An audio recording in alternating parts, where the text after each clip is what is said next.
नमस्कार, दनीश पत के साथ अभी हम मौजूद हैं राजपुर प्रखंड के नागपुर पंचायत के हकारपुर गांव में।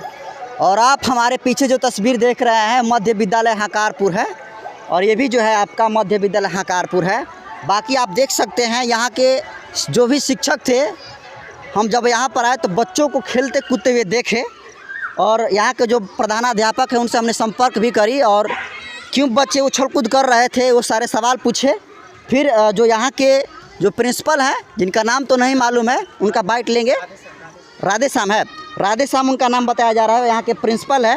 उनसे पूछा कि सर क्या क्या समस्या है, तो बताया कि सर हमारी एक बहुत बड़ी समस्या ये है कि जब भी हम बच्चों को पढ़ाते हैं तो पढ़ाने के क्रम में जो है हमारी जो सबसे बड़ी समस्या आती है वो है बाउंड्री।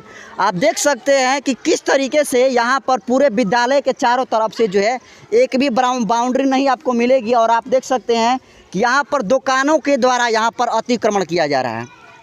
न सिर्फ यहाँ पर अतिक्रमण किया जाता है बल्कि यहाँ पर जो जीव जंतु है यहाँ पर आते हैं और इसी तरीके से बच्चे जिस कक्ष में पढ़ते हैं उसी कक्ष में घुस जाते हैं। और कितना पढ़ाई होता होगा इस विद्यालय में, जिस विद्यालय में जो है बाउंड्री नहीं है और आसानी से जिस विद्यालय में कुत्ता या बिल्ली या कोई भी जानवर जो है आसानी से प्रवेश कर सकता है। बाकी अभी लंच हुआ है, बच्चा लोग हमको देख रहा है कि मीडिया वाला कोई आया है। बाकी ये जो कैमरे में आपको सच दिखाई दे रही है यहाँ के प्रिंसिपल है, नाम क्या है सर? राधेश्याम जी है इनका नाम। सर ये बताइए बाउंड्री की आपके यहाँ समस्या है? हाँ सर, बाउंड्री की समस्या तो ये बहुत दिन से है और बहुत जगह हम लोग आवेदन भी दिए लेकिन अभी तक बाउंड्री नहीं हुआ। यदि बाउंड्री हो जाता तो और हम मेहनत करते। अभी बाउंड्री नहीं है जी। क्या क्या समस्या आ रही बाउंड्री के ना होने से? बाउंड्री के ना होने से बड़ी समस्या आती है कि दलित परिवार का गांव है ये। बरामदे में बहुत सारी बकरियां बैठ जाती है, भैंस बैठ जाती है, गधे वधे किसी भी इधर उधर से आते हैं तो ये खुला है, खुला होने की वजह से सब उसमें बैठ जाते हैं। इसी के वजह से हम स्वयं अपने तरफ से माने एक बाहर ने साफ़ करने वाले के लिए रखे हुए हैं, वो बेचारी बाहर आती है साफ़ करती है। बता रहे हैं स्वयं सरकार की तरफ से नहीं है? जी नहीं, सरकार की तरफ से इस तरह का कोई नहीं है। हम अपने तरफ से 1000 रुपया पर उनको रखे हैं। अपने सैलरी से? अपने सैलरी से हम पैसा देते हैं उनको, अपना खर्च तक देते हैं। पहले ये बिहार के ऐसे शिक्षक हैं जो एक कैमरे पर कह रहे हैं कि हम जो है इस विद्यालय को सफाई करने के लिए एक जो है सफाई कर्मी को बहाल किए हैं और उसी को जो है हर मंथ जो है 1000 रुपये देते हैं। लेकिन सर ये काम तो सरकार का है, फिर आप पैसा क्यों देते हैं?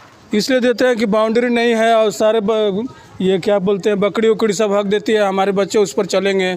चाहे हम ही विद्यालय में हैं, भी क्लास चला रहे हैं तो अच्छा नहीं लगता है। और इतने क्लास को हम बच्चों से कैसे बाहरवाएंगे या स्वयं कैसे बाहर सकते हैं, इसलिए हम थोड़ा अपने में से। जब कैमरा आप हमारे इस प्रधानाध्यापक से बातचीत हुई तो इस विद्यालय में जो है पूरे 7 शिक्षक हैं और फिलहाल जो अभी कैमरे में दिखाई दे रहे होंगे ये 3 शिक्षक हैं आपको, और बाकी सब 4 जो शिक्षक हैं वो प्रशिक्षण में गए हैं।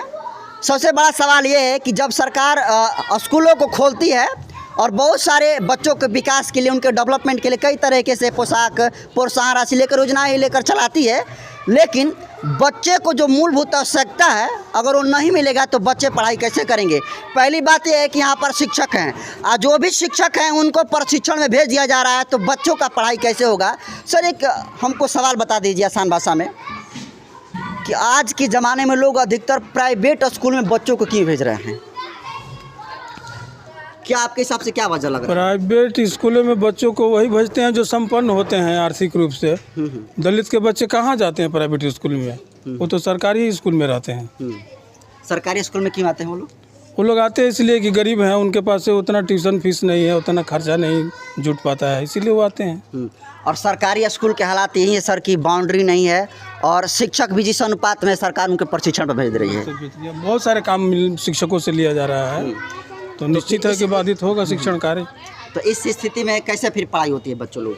हम लोग एडजस्ट कर लेते हैं, 2-2 क्लास 3-3 क्लास एडजस्ट करके चलाते हैं।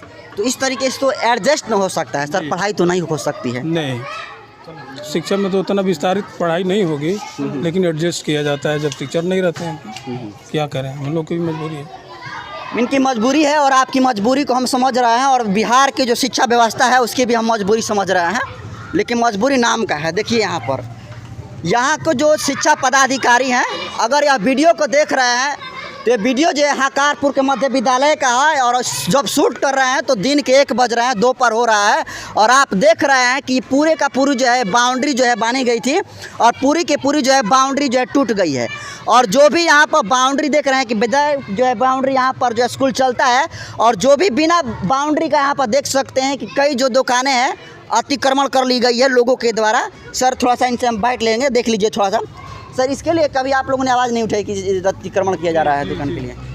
इसके लिए हमने करीब 5-6 महीना हुआ और कंप्लेन किए थे तो एसडीओ केस में एसडीओ के पास, तो वहाँ हम लोग गए, सीओ साहब के भी पास लेटर आया तो सीओ साहब हमसे पूछने लगे कि इस ज़मीन का कोई रिकॉर्ड नहीं है तो हम कैसे कार्रवाई कर सकते हैं। तो हम बोले कि सर आपके पास नहीं है तो हमारे पास कहाँ से हो सकता है, पूर्व से ही नहीं है। ये विद्यालय 1982 से स्थापित है लेकिन आज तक इसका कोई रिकॉर्ड अभी विद्यालय में नहीं है। दुर्भाग्य ही कहेंगे। हाँ, दुर्भाग्य ही है इसका कि मैंने आज तक इसका कोई रिकॉर्ड नहीं है, ना ही इसका अभी तक कोई अच्छी तरह से नापी वगैरह कुछ हुआ है। अच्छा एक चीज़ और बताइए, ये सब जितना सारा दुकान है इसमें मिलता क्या है, ये बताइए क्या क्या बिछाता है? कुछ ऐसा स्मोकिंग चीज़ भी मिलता है? नहीं, वैसे कोई नशीला वाला पदार्थ तो लोग नहीं बेचते हैं। एक मोटरसाइकिल का किए हुए हैं और ये क्या सिंघाड़ा उंगाड़ा का दुकान किए हुए हैं। इन लोगों को बराबर हम मना करते हैं लेकिन ये सोचते हैं कि जब तक सरकार कड़ाई नहीं करेगी तब तक हम तो भाई क्या करेंगे। तो दूर देश से आते हैं, दूसरे जगह से आते हैं, उनको डांट डूट करके हम किसी तरह से अपना रह जाएंगे। एक पूर्व के प्रभारी जो है वो लाइनिंग दिए हुए हैं तो ये समझते हैं वो लोग कि नहीं यही टारगेट है, इसको उधर ही रहना है हमको। तो यदि वाकई में जब नापी हो जाए इसका और बाउंड्री मिल जाए तो जो उचित जगह होगा रोड के साइड वही छोड़ करके बाकी सब हम कवर कर लेंगे। यानी यहाँ की सबसे बड़ी समस्या बाउंड्री की समस्या है, सबसे बड़ी समस्या। शिक्षक की भी कमी है। हाँ, शिक्षक की भी कमी है लेकिन सबसे ज़्यादा समस्या जो है यहाँ बाउंड्री की है। बाउंड्री की। हाँ, यदि बाउंड्री हो जाता तो जितना दिन रहना था उतना दिन और मन तन लगा कर काम करते। पूरे बिहार की शिक्षा व्यवस्था पूरे भारतवर्ष में बदनाम है, इस बात को सभी लोग जानते हैं। और बदनाम इसलिए है क्योंकि यहाँ के जितना भी शिक्षा पदाधिकारी हुए हैं, चाहे शिक्षा मंत्री क्यों ना हो, किस तरीके से धरातल पर लोग काम कर रहे हैं कि बच्चे को जो मूलभूत आवश्यकता है वो नहीं मिल पा रही है।